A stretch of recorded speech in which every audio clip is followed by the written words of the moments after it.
ನಿನ್ನೆ ಮಂಗಳೂರಿನಲ್ಲಿ ನಡೆದಂತಹ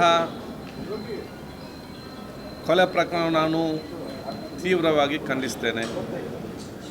ಆ ದುಷ್ಕರ್ಮಿಗಳು ಯಾರೇ ಇದ್ದರೂ ಕೂಡ ಕಠಿಣವಾದ ಕ್ರಮವನ್ನು ಪೊಲೀಸ್ ಇಲಾಖೆ ಇವತ್ತು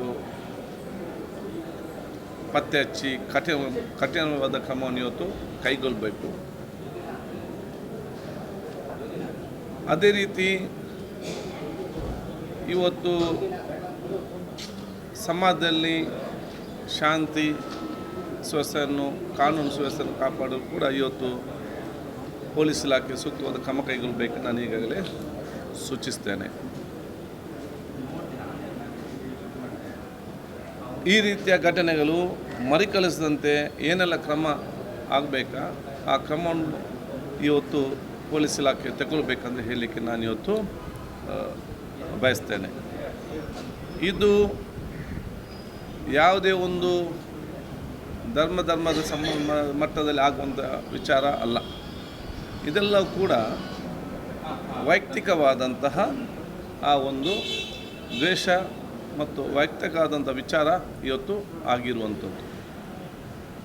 ಆದ ಕಾರಣ ಯಾಕಂತ ಹೇಳಿದರೆ ಕೊಲ್ಲಲ್ಪಟ್ಟಂತಹ ಸುಹಾಸ್ ಶೆಟ್ಟಿ ಇವತ್ತು ಈ ಹಿಂದೆ ಕೀರ್ತಿ ಮರ್ಡರ್ ಕೇಸಲ್ಲಿ ಪ್ರಮುಖ ಆರೋಪಿ, ಫಾಜಿಲ್ ಮರ್ಡರ್ ಕೇಸಲ್ಲಿ ಪ್ರಮುಖ ಆರೋಪಿ ಸಹಿತ 4-5 ಬೇರೆ ಕ್ರಿಮಿನಲ್ ಆ್ಯಕ್ಟಿವಿಟಿ ಕೇಸ್ ಕೂಡ ಇವತ್ತು ಇದೆ.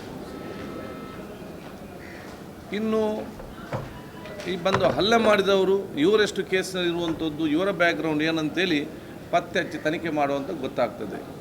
ಆದ ಕಾರಣ ಇದು ಆ ಒಂದು